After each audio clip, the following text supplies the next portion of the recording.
We have one of the most talented individuals in this business, in the music industry, two-time Grammy Award winning artist, won a Soul Train Award, Academy Award winning artist, Golden Globe. Your most proudest achievement is your Soul Train Award, because that's what you really wanted to attain in this industry. We have the one and only Rhymefest. Rhymefest, how's it going today? Welcome to the show, Sports and Hip Hop with DJ Mad Max. What up, Max? Yo, man, you know, honestly, none of those awards are my most proudest achievement. I'm gonna tell you, bro, my most proudest achievement is the fact that I was able to stay right off 79th Street in Chicago and buy my great-grandmama's house and live in it and travel between realms, like whether it's working with Ye, whether it's going to Wyoming, working with youth and indigenous youth in Wyoming, you know what I'm saying? And being able to be around those people in that town of 9,000 and come back to Chicago, walk down the street and it ain't nobody tripping. Go around the world being like my most proudest achievement is being able to stay grounded. And that's what you do. And you're someone that doesn't want to be out there in the spotlight and famous, because you feel as though what you're doing right now, you're grounded that way, as you just mentioned. And your daughter doesn't seem to think that, because she said that you can be Googled. Yeah, but you know, I'll tell you something. And we have to be careful, like those things that we say we don't want, these identities we create, shit. In 2005, 2006, I did want to be famous. And sometimes when we don't want something, is it because you didn't get what you wanted? You know what I'm saying? Like, and you know, I keep that, I don't have any illusions about myself as I move forward. You know what I'm saying? Like, sometimes, you know, we all learn. And I've learned that maybe it's not that I don't want to be famous. I've learned that the best way to be me is to be me, regardless of whatever the outcome is. I think sometimes, Max, we get so caught up in the outcomes before we even put in the work to see who we are. What are we? You know what I'm saying? Like, is it like something may not be in your cards that you wish the outcome was based on looking at something or someone else? Who taught us to desire whatever we desire? Where did we learn that? And I think those are questions we have to ask ourselves. And as I grow, I ask myself those questions, and I'm okay with who I am, whatever it becomes. How do you think you've grown as an artist and as a person from when you first started? Because like you said, you wanted to be famous back in the day, but for some reason, that's not something that you want as much anymore. Well, I started to see, you know, you can't travel as well between realms. Like, you know, a lot of times people that as we desire fame, usually when is that? That's when you're young. Why is that?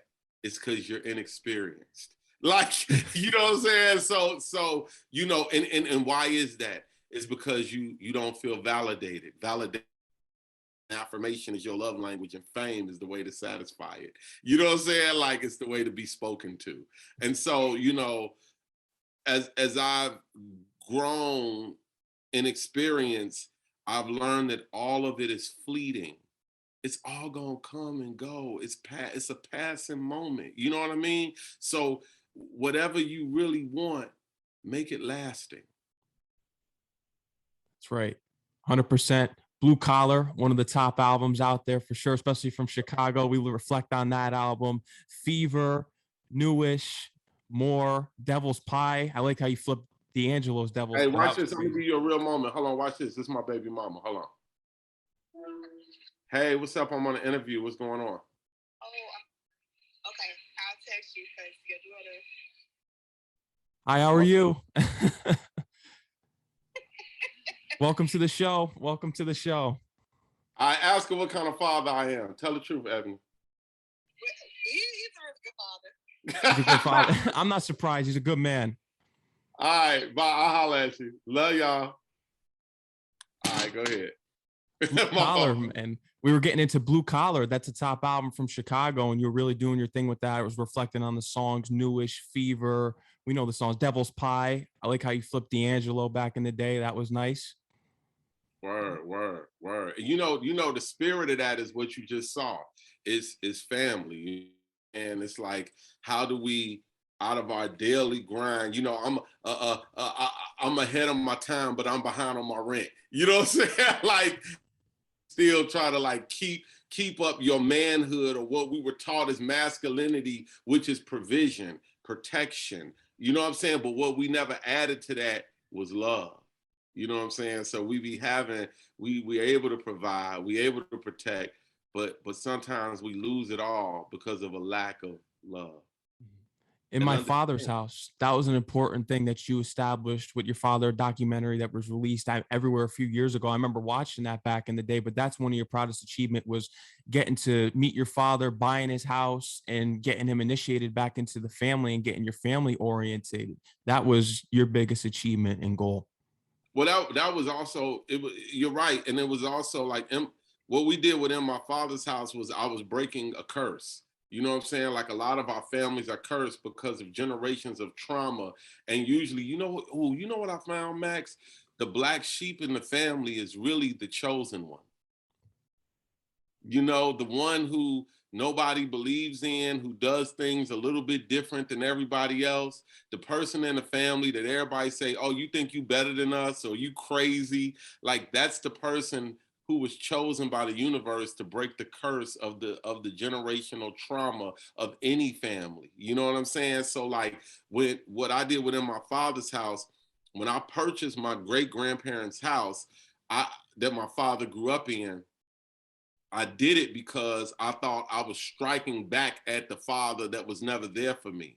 But what I found when I moved in the house is that I needed him more than ever. I needed him in my 30s to help me define who I was as a father. I needed that man. I needed to forgive him because I needed my children to forgive me. And I needed to give them an example of what forgiveness looked like from child to parent. So often as young people and as children, right, we look at what our parents didn't do for us or should have done for us. And we so ungrateful because we don't realize that our parents are human beings, that our parents had wants and desires and needs that were unfulfilled and not satisfied. And we are the pivot from them, you know, and we fall into that same hole. So when I brought my father back to this home that I'm sitting in now, which is my great-grandparents' home, his grandparents' home, we rebuilt the home as we rebuilt our relationship. But what I noticed is I broke a generational curse 7 generations before me and 7 generations after me. My daughter's mother and I didn't have as good of a relationship as we do now then. You know what I'm saying? Like it's a lot of men out here with families that don't know what the problem is. And the problem is in the heart. The problem is in forgiveness, the completion of a circle, not quite being like your parents, but learning from your parents. Mm. And you definitely did learn from your father. The first time that you met him was actually at a library. Yeah, you know, so like I said, you know, my father was homeless when I met him, so he was living in the alley. And isn't it incredible how society has, I mean, we be dissing the government and dissing society, but bro, why would you diss the government when in America, you got a place where you can earn a college degree on your own that ain't even YouTube. You can go to the library and have dignity. And it's a free government facility that everybody can use. For my father to say, hey, meet me in the library was like saying, meet me in my office. He could have dignity, you know what I'm saying? And so, yeah, we met in the library, a mutual place we both agreed on. Like, that's great. Amazing. Does that make sense? It does. It's amazing how that whole story came together. And I remember watching the documentary. I think there was a point in the documentary when I watched when you caught your father because you were trying to help him get sober. And there was I think he did pick up a bottle or something. You caught him with a bottle. He was drinking. Well, he relapsed. He relapsed. Yeah. You know what I'm saying? And like, you know, I didn't realize, like, I thought when I got with my pops, I was like, oh, all right, everything good. I got my pops. We back. All I got to do is get him a crib. Like, I got the resources. You know what I'm saying? Like, so I'm going to get him a crib. I'm going to get him back on his feet. We're going to be father and son. We're going to do all that, right? Not realizing, oh, wait, he an alcoholic. You ain't never dealt with an alcoholic before.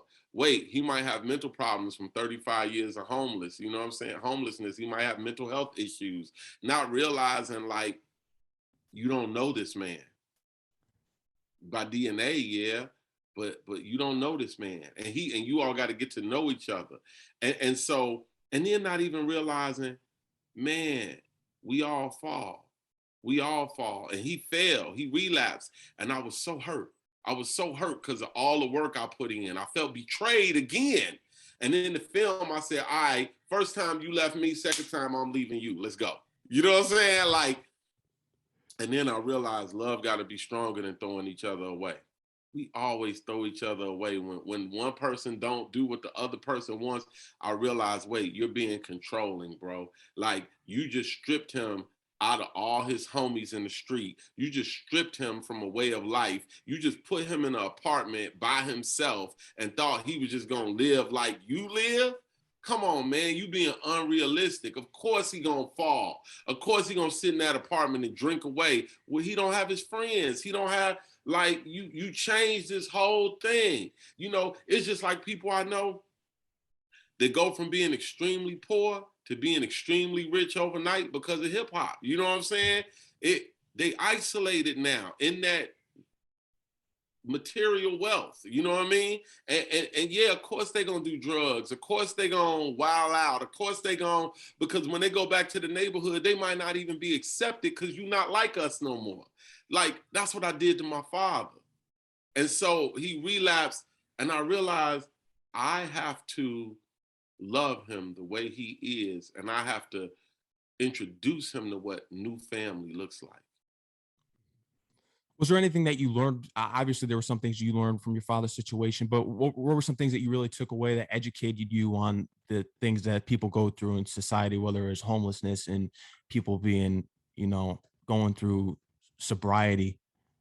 You know, during the whole time with my pops, like, one of the things I did was I checked into a homeless shelter. And I just did an undercover. We didn't show it in a documentary, but I did an undercover, like, let me be for a day and really see what it feels like to not have nowhere to go. You know what I'm saying? And like, it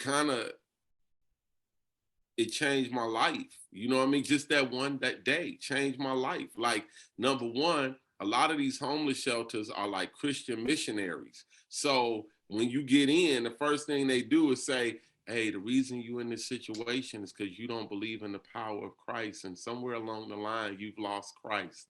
No matter if you're a Muslim, Buddhist, agnostic, whatever, you've lost Christ. Now, if you want to eat, you got to go to the church over here. And, this is not a homeless shelter. This is a mission.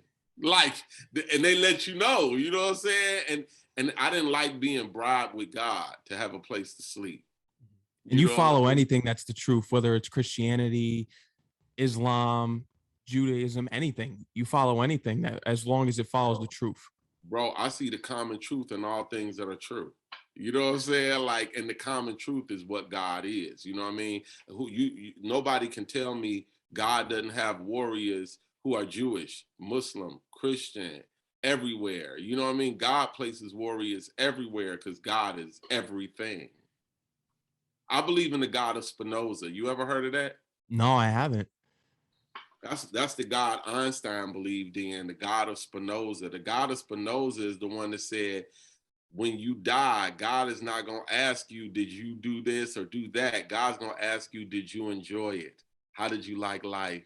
Did you see me in the flowers? Did you see me in the water? Did you make love like I existed? Did you go do things and go as far as you could go in life? Did you have fun? Like, God just want to know, did you have fun? Because this experience, bro, Max, this experience, man, that we call life, man, this thing is to be lived. It's not to be sitting in a mausoleum. You know what I'm saying? Some of these churches is like mausoleums, bro. You know what I mean? Death chambers that you sit in on Sunday. That's why people don't believe in it no more. That's why it's too much information out here. The only thing we don't have, we got all the information and no context. No context. And the context is in nature. The context is in Africa, traveling, Peru, the Amazon jungle. The context is in is in stressing and stretching yourself to love harder than you did last year. That's when you find God. And you've been around the world a few times. Jazzy Jeff's taken you on world tour. You've been on the mountain of Taiwan, and even asking a question to someone in Kenya, are African explicit in slavery? Mm-hmm. Well, it wasn't, that was in where we went to, and we dealt with people who were being enslaved. That was in Mauritania, where the white Arabs enslaved the Black Africans. And for me to be there and see that and speak to those people was like talking to my great grandfather, bro. I met people that they don't do music. They don't do music because they're trying to get famous or get paid. They do music because they believe it's a spiritual weapon to beat, you know what I'm saying, the oppressors. Like I met people, bro, that don't use guns. They fight with drums. And that's a bar, you know what I'm saying? Like, I just from experience, I got that bar. Like, they don't even fight with guns. They fight with drums. Like, and so it's like, to meet people like that changes the way I see music, the way I come at sound, the way I, rap and where I speak from, bro, comes from like just meeting people who are like, man, like this music thing is so much bigger and you're so much bigger than you ever even could conceive.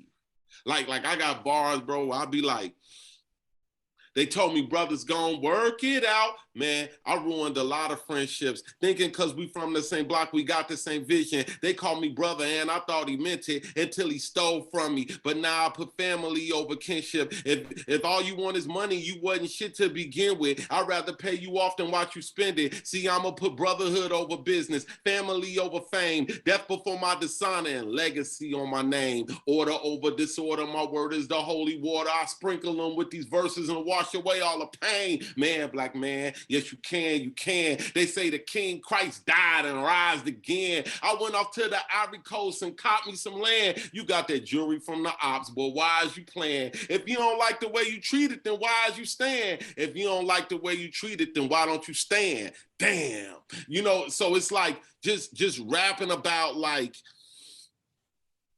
Afrofuturism, where we are headed, you know what I'm saying? Like not even caring about how many people on the platform click it, as long as I kick it, you know what I'm saying? Like, so yeah, man, that's how I'm seeing life now. Seeing life through a whole different telescope, for sure. That's what you're doing. And not worrying. Bro, Max, think about how many of us connect our well-being to a number that's in our account. If that number in your account is like a certain amount lower, your whole day is off. Your whole functionality is off. How did they do that to us? How did they make us connect how we feel to a number, a irrelevant illusion? Because if money is it only goes as far as we all believe in it.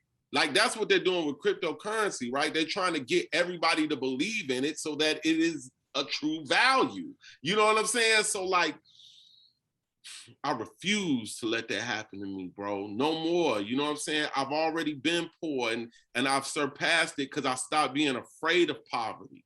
You know what I mean? Like, it's been, bro, now nobody will ever know how much money I got or don't got because my energy level is not controlled by that. I will always come off as wealthy and be wealthy and feel wealthy. I am wealthy, if you would like to know, but it ain't the kind of wealthy the world think of as wealthy. I'm so wealthy, bro. I'll never be homeless. No.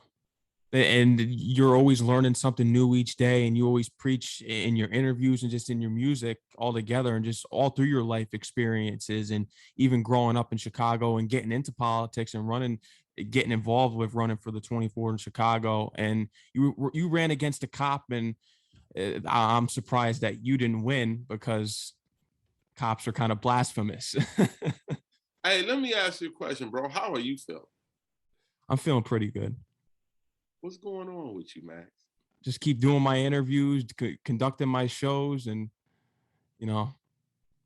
how did you get through this pandemic? Like tell me what it was like for you in the pandemic. Getting through the pandemic was just me staying in the house. I really didn't go out much and just conducting my shows because at the height of the pandemic, when the pandemic first started, I was a junior in college and I was running my show up at college at St. John's University in Queens, New York. That shut down and I had to figure out a way to keep my shows going. So I conducted my interviews through Zoom. And this is what's been keeping me sane for the past 3 or so years now. Yeah. And then like, are you finding that because since you are the future and you doing this and this is how you getting through, like, how do we connect? Like you and I are connecting right now. How do we truly connect through technology? Or do you feel like is this where human evolution is going? What we're doing right now? That's very interesting, especially now with the pandemic and now people are social distancing. And I think that there's a position there when you can look at it and say, because people are more comfortable staying home now and they don't want to be out and about because of the pandemic. I think that we have a technological revolution here. I do think so. But then how do I give my loved one a hug? What about physical connection? An emoji. Oh, you're right. Symbolism, an emoji that tells you how I feel about you. Yo, you know what's crazy about that, man? Like, well, you might be super right. I got a buddy in Africa. Hold on. Hey, John. Hey, you remember when we was in Africa and Babacar said he didn't hug his mother because of their religion? When he was like, oh, this is my all my brothers around. So like I got a buddy in Africa that he was like, you know, they Muslims, but they like strict Muslims. And like, he was like, man, you hugged my mom and we didn't say nothing to you about it, but you're not supposed to touch the women. And I was like, he's like, but she understood you American, so that's what y'all really touchy-feely. And then my man John was like, you don't hug your mother? He was like, no, I don't hug my mother. Like, no. And he's like, but how does she know that y'all love each other? He's like, she knows. That's my mother. Like, and so what you're saying is we really don't have to touch each other for love. No, apparently not. That's what I've learned through this whole pandemic right now and how people are adapting to it. But then but through technology, isn't it like we can block each other real easy? We could throw each other away like easier than like somebody that could come over your house. Or like, what do we do when the algorithm just keep giving you something that you already think and it just keep echoing your own thoughts to you and we don't have to try? Like, there's a lot of miscommunication with technology too. I've noticed that. Man, because people are becoming socially awkward through it because there's times like, say if I reach out to someone for an interview and they tell you, let's do an interview, and then you're following up like 3 or 4 times and you're not hearing a response. And it's like, did I do something wrong? And I can't figure that out. It's like, what did I do wrong? I'm just, after you said you wanted to do an interview and I'm following up and there's no response. So there is this social awkwardness with technology and social media in the digital age. Do you think we're going to be able to you know how we're going to figure that out? Through the metaverse. When everybody could be like, I can walk up on you digitally. Like right now, it's like you can answer me or not, but through the metaverse, I can knock on your door.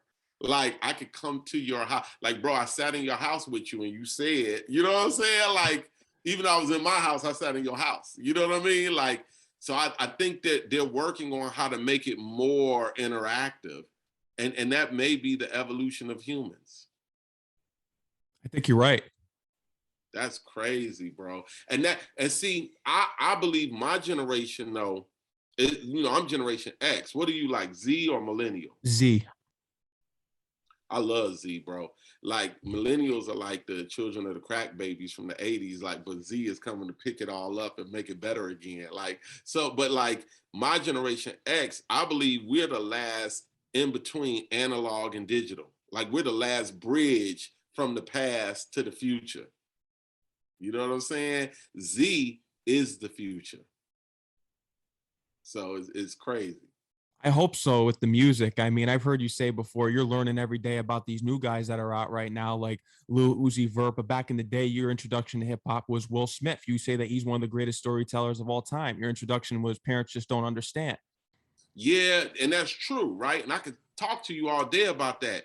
But now I'm learning about Vori, that I like Vori. You know what I'm saying? I'm learning about how these new artists, they need information, But boy, they rhythm, how they fit in the pocket, bro, and be in the pocket and when they be in that pocket, bro, it also gets in your heart. You know what I'm saying? I am trying to learn from them as I would also like to give. You know what I'm saying? Like bless them with the information I have. I would also like to get from them that pocket that they have, the rhythm, the pulse of humanity. You know what I'm saying? Like Vori, Saha, Ruga, even like Fabio Foreign, even like recently like hanging out with Jack Harlow. You know what I'm saying? Like, so it's these type of cats that like, you know, I think that my generation and millennials could benefit from like really listening to and mentoring and learning from. Because, you know, bro, if you got a black belt and you learn how to do karate real good, there's somebody learning karate right now. You better take your black belt off and start training all over again, because by the time they get to you, they're going to whoop your old ass. You know what I'm saying? And so the way I look at it is like, always be training. Like when I'm working with Ye, I'm not trying to like even place records or write his songs. I'm not trying to do none of that, bro. I look at it like karate school. All I'm doing is kicking the bag. You know what I'm saying? And if I get a ding, ding, woo, I got 2 dings. You know what I'm saying? Keep hitting the bag. And I'm getting better with my style. You know what I'm saying? Like bro, this is a forever learning process. Your podcast, how you doing it, you're going to get better and better and better. You know what I'm saying? But you'll never be the best. As long as you look at it like, I'll never be the best, but I just love hitting the karate bag. Hey, you're going to sell through life without disappointment. 100%. That's knowledge right there. Does that make sense? It does. Good. It does. 100%. It does. Do you feel as though there's a certain point, because you grew up to guys, Biz Markie, Cool G Rap, Master Ace, you actually went to dinner with Master Ace, which is a great story that I heard. Do you feel as though, you know, with the reference of mind is a terrible thing to waste, that the younger generation really isn't pushing to their full potential in their music, such as artists as yourself? Yo, well, we come from different generations where it was different inspirations, you know what I mean? And so, you know, I think today's generation just lacks inspiration, you know what I'm saying? And once like the inspiration is there, that will be the example for the future, you know what I mean? Like I listen to a lot of younger cats that I love right now, right? Who is their inspiration? Kanye West. You know what I'm saying? So it's like when I hear Drake, I'm like, oh, that's a Kanye baby. You know what I'm saying? When I hear J. Cole, when I hear Kendrick Lamar, I'm like, okay, I see the inspiration. So I think when we look even younger than that, because they're like veterans in the game now. So when we look younger than that, I just think they don't have the proper inspiration and examples to help them evolve. You know what I mean? And hey, that's all of our jobs. That's all of our jobs to like find your replacement. If you dope at podcasting, my question, Max, would be like, all right, how are you training your replacement? Because if you ain't really doing your whole job. That's tough. That's knowledge. That's more knowledge. Yeah, in this world, bro, you need to be finding your replacement. Or it's gonna be, or the universe gonna pick it for you, and you might hate it. You might think it's the wackest thing ever. That's only because you didn't train your replacement. You got that right. Yeah. You got that right 100%. But something that you've been vocal about is just the black exploitation in media. And how do you feel about the narrative when the media throws out there that Kanye is crazy, and when you see celebrities that are convicted of things such as Bill Cosby and R. Kelly, that people like Harvey Weinstein aren't criticized as much as them, and they don't receive documentaries. So what's your perception on just how black celebrities are perceived in a certain limelight in the media and criticized?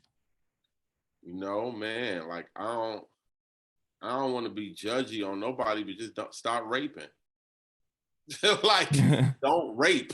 You know what I mean? Like, rape is bad. You know what I mean? matter how you cut it. You know what I mean? No matter who it is. You know, like, I don't judge them, bro. You know, I look at that and I just be like, how can I make better decisions than the ones I made back in the 90s? You know what I'm saying? Like, I think sometimes we don't give credit to like what the time was and what was acceptable in the time. You know, I saw like that we tolerated. Like, bro, I look at like Black Lives Matter and stuff like that, and people start talking about systemic racism. Well, I just dealt with ass whoopings from cops. I thought it was normal. Oh, yeah, they're right. It was systemically bad. Like, you know what I'm saying? Like, you know, imagine what Jackie Robinson had to learn when he saw Muhammad Ali. And like how like Jackie Robinson broke certain color barriers in baseball, but Muhammad Ali shattered them. You know what I'm saying? Like, and then Muhammad Ali probably had to look at somebody like Kanye West. You know, like, whoa, like, you know what I mean? And so, you know, I guess, you know, I don't really think about a lot of things in terms of Black as a color, because that ain't nothing but a construct that was like taught to us. You white, we Black. And if I accept the construct, I also accept the inferiority that goes with the construct. I'm trying to fight out of a box I didn't create. You know what I'm saying? Like, I'm not gonna play that game, bro. You know that one of the illest things that got Malcolm X, like how Malcolm X became Malcolm X, like his mother was Caribbean. She was from Trinidad. And because of that, she taught them, like, when white people say crazy things, or white people, that's a construct. When people say crazy things about you, they ain't really talking about you. That's not really your problem, what they saying. That's their problem, what they saying. And if you look at it like they problem, not your problem, you'll have an easier time in life. And like, you know, racism is is the problem of the races. I'm tired of having to deal with like somebody else's mental health issue. That ain't my weight, bro. You know what I'm saying? That's your weight. Not you, but yo is in they. And so like when I, you know, but wrong is also wrong. And we have to look at these people's stories and then try to avoid being that and how we example our lives. And that's what I work toward. Absolutely. But I also know something too. I also know when you get very powerful, and you're not the desired chosen one of power, people fabricate things. You know what I'm saying? Things can be fabricated. We have to try our best to live our life beyond reproach. And on top of that, let's go back to the famous thing. We have to try to stay low, be peaceful, stay out the way. You know what I'm saying? The wisest people you speak to, you'll be like, how you doing, man? I'm just trying to stay out the way. You know what I'm saying? Like, stay out the way. You talked about me running for office. That might have been one of the most blessed things that the universe ever did, is let me get 200 votes away from winning and say, no, this ain't for you. You're a poet. Politicians kill poets. And if you would have became a politician, it might have killed the poet within you, because politicians have to negotiate with corporations versus community. Politicians have to try to explain. Politicians have to manage poverty. Politicians have to be ghetto managers, not people who change the scenarios. Poets reimagine, politicians manage, you know? And so like, you know, I look at it like, hey, I'm glad I learned it through experience of what I didn't want. You know, a lot of people, young people I talk to, they start off like, I want to be a rapper, I want to be a singer. But by the time they get through going through my training and we work with them, you know, I really just want to be a show promoter or a designer or a podcaster. You know what I'm saying? Like, we always start off as one thing. And if we just go through the experience, you will learn that you may be something much more. You had a great plan for Chicago. You wanted to bring an economic hub, but as you said before, you were too poetic for politics. Well, I don't even want to say, I don't want to accept like, okay, I lost the political race, I was too poetic for it. You know what I'm saying? Like, I don't want to, like, you know, do that. I just want to say, you know,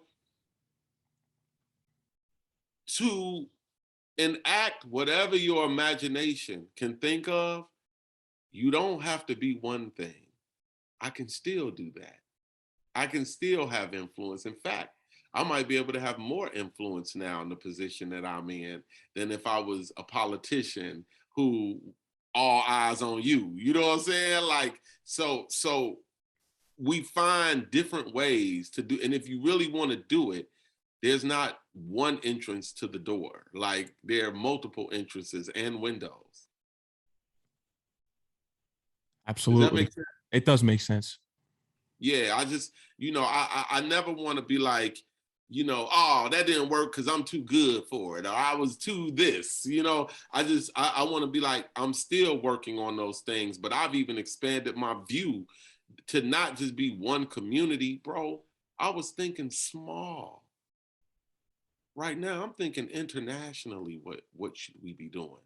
How are we moving forward internationally, international art academies? You know what I mean? Like, I've worked, you know, to help rebuild Kanye's house on the south side of Chicago. And now, you know, Ye and I are talking about how to really turn around the city, not just a neighborhood, the city, the world. You know what I mean? The impact that we have, the impact that you have is far greater than whatever you think you planning.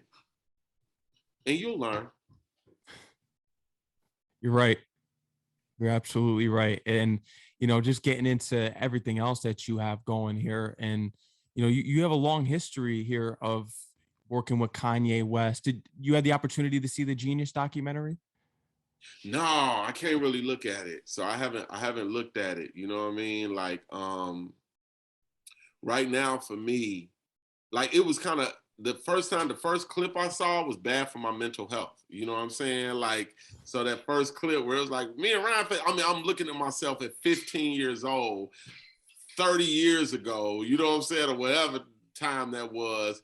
And then in my inbox, I get all the, you a clown, how you feel now? Look at you now. Like, you know what I'm saying? And people don't even know I still work with bro. You know what I'm saying? Like, we still building things together, and we still debating, and we still arguing. And you know, and that builds what you think you like. You know what I mean? But it, you know, when I saw the clip, it made me question myself. And now I don't need to do that in the present, because now here I got to go work with my friends. And, you know, because this isn't like a job or I'm ghostwriting. My friends and I are like making music together like we always did. But if I go with what I got from the internet or with what I got from Netflix and I bring that to the table, what they say, don't bring your problems to work. You know what I'm saying? Like, and so, you know, I haven't watched it yet because we're still in the midst of doing work right now. You know what I mean? So when this right now, when what we're doing right now calms down, then I'll watch it. You know what I mean? Because then I can watch it and really watch it with a clear perspective of then and now. I'm sorry to hear that it had a take on your mental health when seeing that clip and all the people that are calling you a clown. I mean, give me a break. It's just unbelievable from that Well, that's standpoint. because people don't understand what genius is. You know what I No. mean? Genius is not a person. It's because of our perceptions. Who taught you that? You know what I'm saying? Like, so it's like our perceptions of words aren't always right, and we don't realize that the person that we have access to through technology is a person. You know what I'm saying? And so, or feels a way. Look, I know people that are super famous that read all the comments and have to limit them because your most beloved artist will be shut down emotionally for a month after reading the comments. You know what I'm saying? And so, like, what I had to realize, though, is that what I have to say and offer is more important than what's being said to me.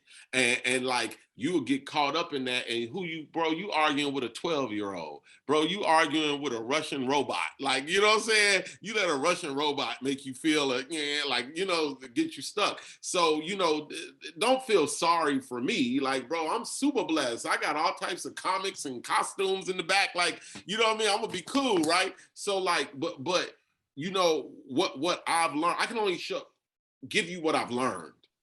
And what I've learned, bro, is that we have to block the noise out. There's a lot of noise right now in this world. We have to block the noise out, focus on our intention, and move through it. And you're going to be attacked from the left, the right, up and down. All around, you're going to be attacked. Block out the noise, focus on your attention, move forward. And so it took me time, like still, you know, we always fall a little bit, but that little thing I went through was only like 2 weeks, you know what I'm saying? And when I say mental health, it's because I also see everybody around me is having mental health issues in one way or another. And it's just enough, bro, for us as individuals to like keep our oneness together and keep a grip on reality. And like, you know what I mean? Like anything can tip that pot. You know what I'm saying? So it's like, stay focused, stay focused. I had to refocus myself. And I'm blessed because I have the spiritual tools to do so. A lot of people don't have no tools. All they got is like self-medicating drugs. And that's bad. It's all right. Ain't no bad, ain't no good. It just is what it is. You know what I'm saying? Like you know, I ain't judging it. It is what it is. You know, use what you got till you get what you need. Yeah. You mentioned comics before. You got the Joker mask in the background. I actually have a picture on here because I'm someone that dives into photojournalism here, and I have you and Kanye, which in a picture here, a throwback picture in which I collect online, and you're in a comic book shop, and I'm gonna show it to you. And if you remember that. We was in New York, bro. I remember that. Hold on. Yeah, we was in New York. And I got him to come to the comic shop, you know, and because he's an artist. So graphic novels, you know what I mean? Indie comics, you know, like, bro, I was on The Boys and Preacher and all of that stuff way before it was popular, you know what I'm saying? And so like, you know, comics are great because comics like graphic novels, Mouse, stuff like that, graphic novels, I believe secrets are buried in there from other dimensions. I believe in like people be talking about aliens and we looking out in space, even though space is super dope. Like if you get a chance, like follow Kepler, follow Hubble, follow the James Webb, you're gonna see crazy nebulas and quasars. And however, looking for life out there to come here, hey man, they don't even travel like that. They travel interdimensionally. You know what I'm saying? Like the life that we're looking for is right in front of you. You just can't see it. It's so for example, Earth is you don't mind talking about this, do you? No. Okay. Earth is a multiverse. We're not in a universe, we're in a multiverse. So like if you look at a tree it feeds all types of bugs, the birds nest in it. The sap can be given to humans. It has roots in the ground with a whole underground system with mushrooms as an internet system that allows the roots to speak to each other in a forest together. The limbs reach out to the sky. Yo, there's a whole universe in a tree. And when a man is wise, when a man becomes wise, he'll become like a great tree because he'll be able to feed a community just from being like that. And so like, you know, I love the tree, you know what I mean? But then if you look at like on our bodies is a universe of like bacterial and bugs that are alive that don't even know what we are consciously, and we can't even see them or communicate with them without a microscope. Like if you see a spider on your wall, you and that spider can't talk to each other, but you know, like we're in different dimensions from one another. You know what I'm saying? So of course, if that's the way that is, where I can show you that, imagine what's looking at us that we can't communicate with. Look, I believe the earth is speaking and we just ain't listening. That's an interesting perspective for sure. Yeah. You know what I'm saying? The same way I might look at a spider, something is looking at me. And I can't even understand their language, its language. interdimensional beings are real, bro. The multi-dimensional travel is real. Those things we look at that we think are spaceships might just be a magnifying glass. Interesting. And we're not interesting enough for them to speak to us. How was your trip to Miami? I heard that you were down there working on Donda too. Oh man, you know, Miami is crazy, bro. Like here you have a place that's reminiscent of the South, but it's really on the East Coast. However, it's tropical. You know what I'm saying? And like it just has all different types of cultures from Haiti to Cuban to, and here my name is Che. So, you know, a lot of Cubans in Miami hate Che, you know what I'm saying? Guevara, because they look at him as a despot, you know what I'm saying? And I may look at him as a revolutionary. And, you know, anytime I call for a lift and I get in the lift and they be like, are you Che? And I'm like, yes. And they like, oh, I'm sorry about your name. You know what I'm saying? Like, and then now here we got a whole conversation because I got to educate you on my views on Che. I mean, Miami is a very interesting space that if you take the time to really get into it and not just like the commercial culture of it, but really get into it, man, Miami's kind of dope. Kind of like an American version of Trinidad. Mm-hmm. I never been there, but it's on my bucket list. Who, Miami or Trinidad? Miami. Oh yeah. Oh snap. Well, you gotta, you know, get away from the technology and go visit Miami. Eventually, hopefully, I'll get down there eventually. But Donda 2's coming along here. I'm happy to hear that you're down there working. Donda, crazy, bro. Crazy lyrics, bars all over the place, music. Oh my God. You know what I'm saying? Like, yo, man, it's crazy, bro. Marilyn Manson, you had the chance to meet him at any of the Donda sets? Yep. Had a chance to meet him, speak to him, and be like, wow, he's just a guy. You know what I mean? Like, but you can also tell he's otherly. You know what I mean? Like otherworldly a little bit, and he's real cool and real low, but you can kind of feel the vibration coming off of him. You know what I mean? Certain people got vibrations, but you know who I really vibe with, bro? The Game. Like, yo, the Game was like a real cool cat. You know what I'm saying? Like, and we listen to people raps and music sometime, and you might think is super volatile, but with the Game, he's like God's archangel of wrath, but nevertheless an angel. You know what I'm saying? So like, I really enjoy with him, Fat Money, Bump J, just yo man, being around Ye. You know, man, it's like being in a orbit of stardust, of an exploding star with quasars and stars all over the place. And it's so humbling because everyone realizes that if you are in this orbit, you deserve to be here. Like you were handpicked and you deserve to be in this room because you were handpicked to be here.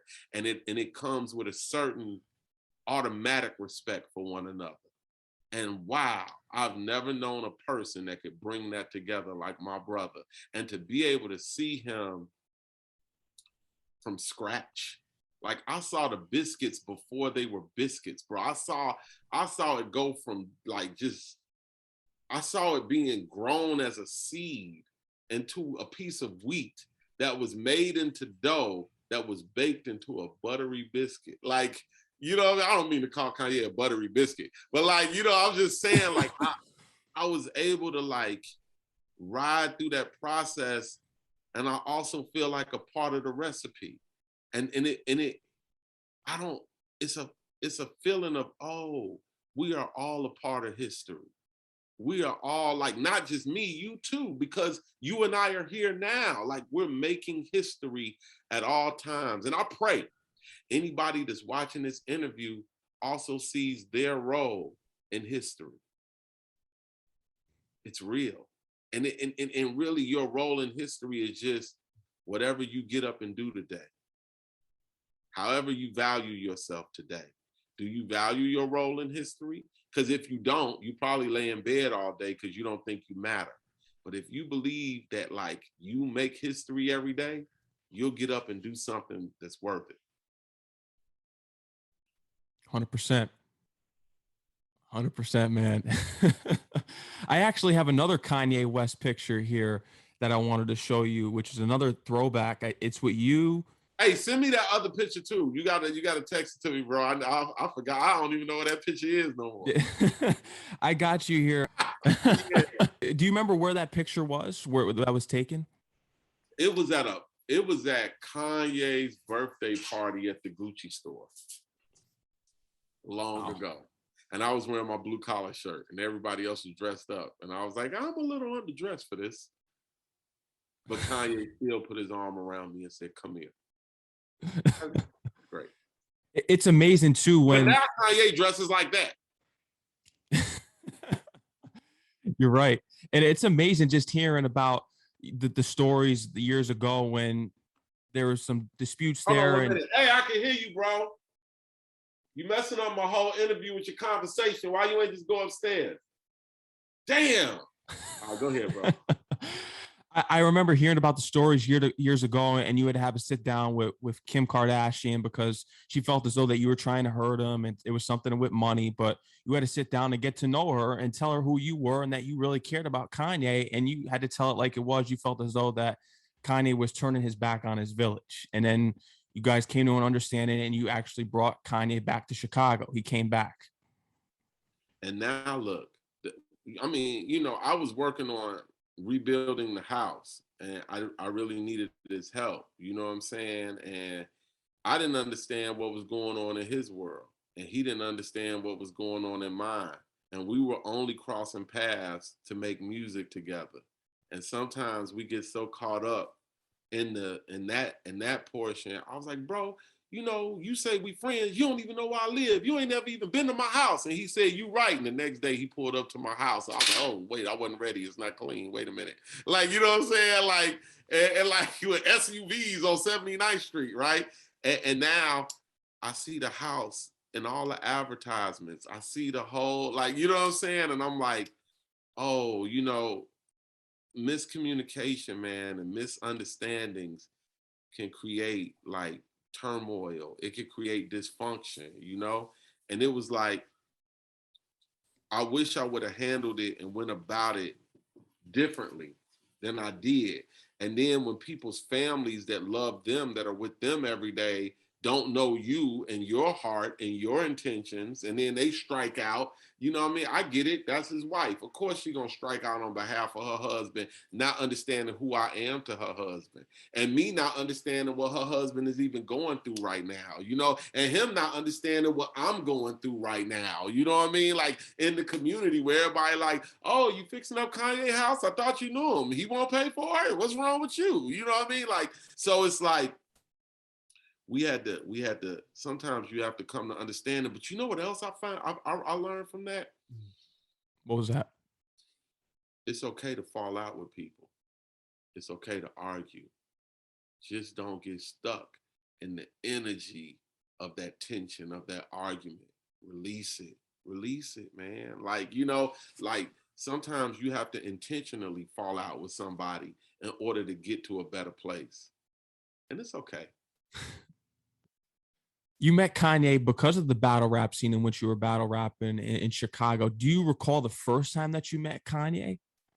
No, but I do remember the first time I met Eminem in a battle. In a battle rap. I was going to get into that right after the Kanye question. I do remember Eminem being cold as hell and me being like, wait a minute, because you know that was when we didn't know white rappers.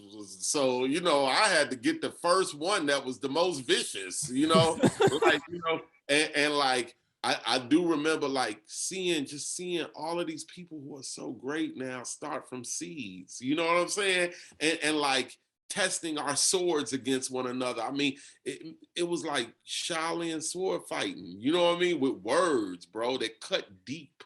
And so I do remember that when it was my turn to get a record deal, you know, I had to work with Mark Ronson. That's right. He signed you brand newish. He signed me, bro. Like Mark Ronson that produced Amy Winehouse. I do remember seeing her make that. You want to see me go to rehab? I said, and seeing her on the phone with people trying to get her to go to rehab, and she was like, "No, I'm not going." And then she got off the phone, and Mark was like, "That's the song." You know what I'm saying? Like I remember like, wow, witnessing history all over the world with so many different people, bro. And again, we are all living parts of history, but it only matters when you value yourself every day as that. When you were signed with your deal, I remember that there's a phrase out there, selling your gift.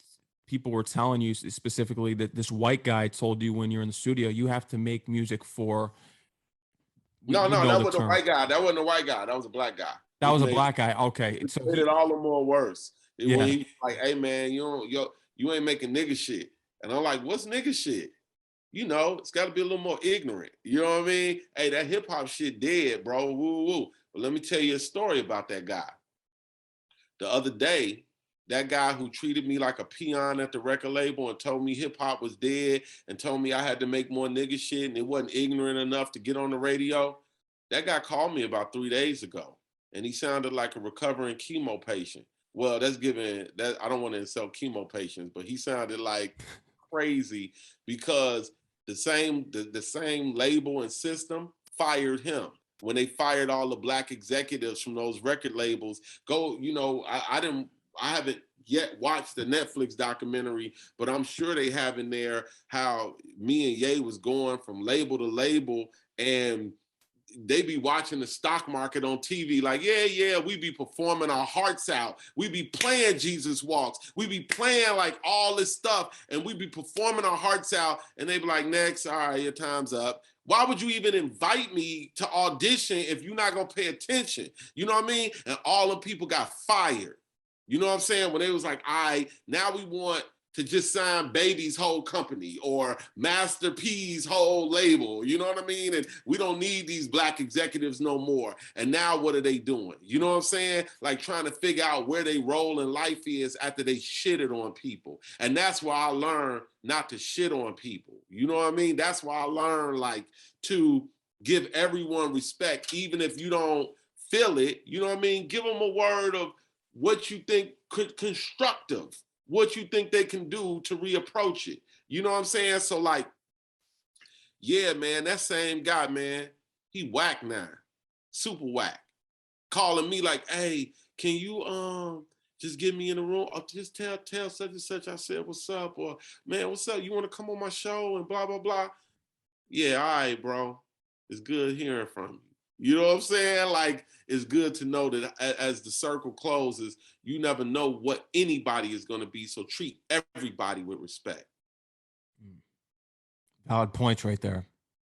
You know what I'm saying? So yeah, the record labels, it was like this or like that, you know what I'm saying? But like now the whole landscape of artistry has changed. The whole landscape of what you could do as an artist is different. Our futures are in our hands. I was just talking to one of my homies from Europe she just like lost her record deal and she don't know what to do because she was big. You know what I'm saying? And like, she's like, I don't know where to go now. I gave her the basic HR speech. Like, now is your opportunity to do what you've always wanted to do. Like, you know what I'm saying? Like when the people get fired and they be like, you didn't get fired. You got an opportunity. Like, you know what I'm saying? So it's like I gave it a whole like, no, now be free. Now relearn what freedom means. And you know what freedom is? Freedom is where like a lion in the jungle. It's hard to eat and you might die, but if you learn how to hunt, you'll definitely have a better lifestyle, quality of life than the lions in the zoo that get fed every day on time, little pieces of steak that they got to fight over. I'd rather be in the jungle and hunt for a buck. You know what I'm saying? And those lions, bro, let me tell you about a lion, bro. I went on safari. Let me tell you about a lion, bro. It's not the sound of the roar that scares you. When they roar, bro, you can feel it underground and it comes up through your body and you be like, oh, it's terrifying. You know what I mean? It's not the sound, it's the vibration. when you are free, man, the way you got to hunt for food and eat comes with such a vibration, it shakes the world. Fuck the zoo. Tough. That's tough right there. Just dropping all this gems and knowledge in this interview. It really is. This experience. That's all. I don't know. I really know nothing. Like, no, I don't think. No, you know a lot, bro. I know nothing, bro. Like I'm learning, and I'm just telling you what I've learned along the way. like you know what I'm saying? If you put a book in front of me, bro, and told me to read it, I'll fall asleep.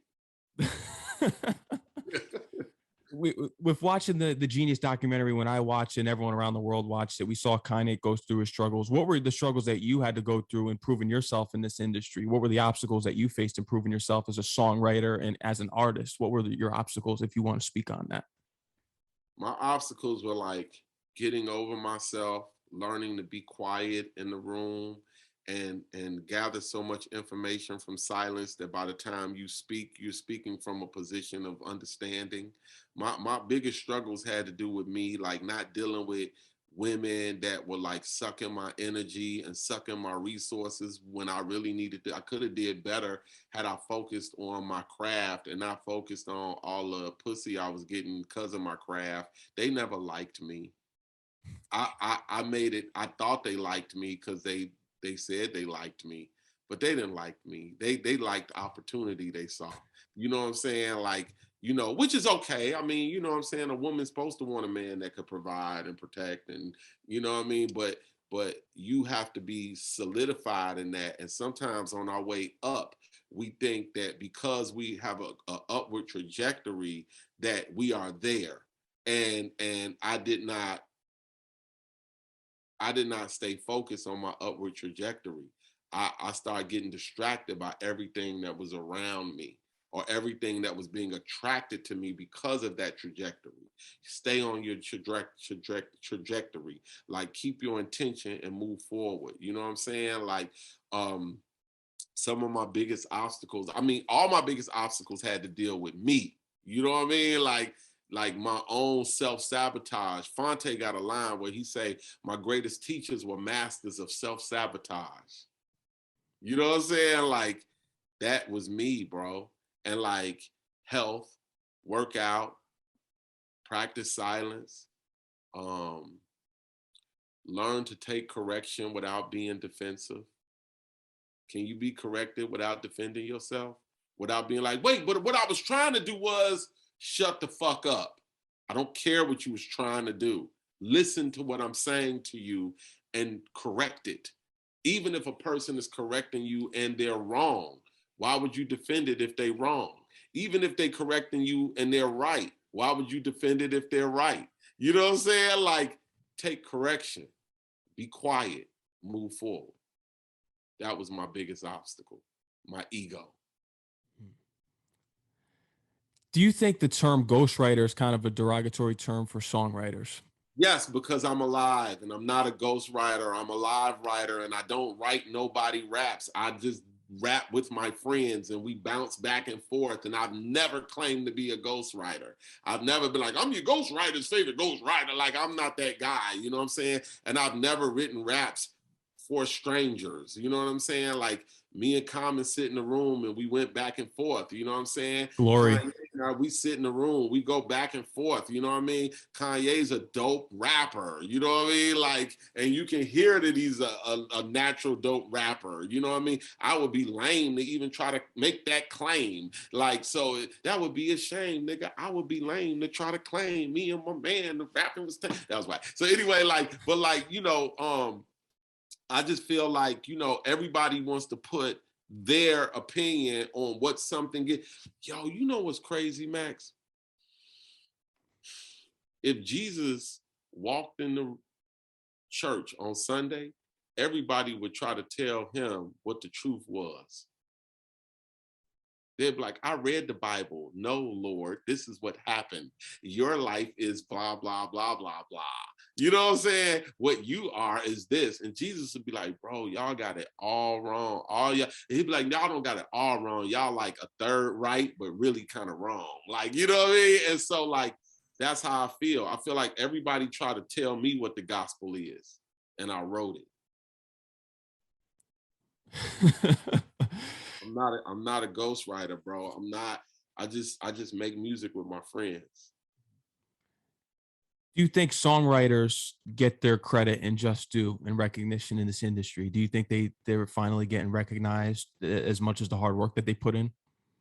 Well, if they got their publishing, yeah. Like, you know what I'm saying? Like that's all. That's the only answer. Like, you know, what do you want? Like, do you want the system to give you affirmation? Do you want the system to be like, oh, you're so great? Like, you know, all of that, man, is light. You know what I'm saying? Like, what's really real is, can I put my kids through college? What's really real is, can I pay tuition? Can I pay my house off? You know what I'm saying? What's really real is, do I got health care? What's really real is, man, like, do we know where our next meal is coming from? You know what I mean? Can we take vacation? Okay. Yes, I got my just due. In My Father's House actually opened the door for you for your role in the public as Big George, and Big George is your grandfather's name, George's grandfather's name, and you played that role. But Martin Sheen saw In My Father's House, and he reached out to Emilio Estevez, his son, and said, you know, you got to put Rhymefest in a movie, get him a movie role. So Emilio Estevez. It wasn't Martin Sheen. Actually, Martin Sheen saw the film with his wife, and it was Emilio Estevez's mother. Okay. And said, and bro, you can say no to dad, you can't say no to mom. And Emilio Estevez reached out to me, bro, on Facebook, like, hey, be in my movie. I was like, only if you let me do 2 songs. He's like, all right, fine. And you do something with the community, and he actually came to Chicago and did something for the kids in the community. He came to Chicago and did something for the community, bro. And that was my, and then that's when I realized, like, man, like, people don't be making the right demands. They just be wanting money and fame. But like, my love language is service. So like, for me, if anybody wants to be in my family or my circle, they gotta be into service. Like, not just being self-serving, but of service. You know what I'm saying? And Emilio was of service, and that got me, bro. So yeah, I'll do the movie, even though I ain't never acted before. Like, how you gonna make demands? Acting debut. Yeah. But how was the acting debut? Your time for anything, huh? Mm-hmm. How was your acting debut the first time I'm being on a movie set? Super fun. Like, super like, oh, I could do this for a living if I ain't have to audition and be judged and be told who I was and wasn't. Like, I do this. Like, you know, you on a set, bro. I'm hanging out with Gabrielle Union, Michael K. Williams, who we became very close. And I love that brother, man. And he taught me so much, you know. And Michael K. Williams was like, he was like a spirit. He was like a mist that blew through on a hot summer's day. And before you knew it, the mist was gone. You know what I'm saying? And it was like, you know, I can't say enough how cool he was to teach me. Like, when he saw me acting and it wasn't really, he would pull me to the side and be like, listen, he would show me techniques, like different acting techniques to be better in the role that I was in. Like, he was hard on me and good to me. That's amazing. And rest in peace to him. That was a tragic loss. And Gabrielle Union too. Love Gabrielle and just everybody, Alec Baldwin. And I mean, Emilio just put me in another orbit of stars. You know what I'm saying? Like, an orbit of, like, this galaxy is crazy. And what I noticed, man, is like, that's just a blessing on my life, man. Love Lessons is on the way, your book. Love Lessons is on the way. Go to rhymefestworldwide.com and check out the early version of James and Nicky. You know what I'm saying? Love you, man. Thank you, Max. Yeah, I appreciate you, Rhymefest.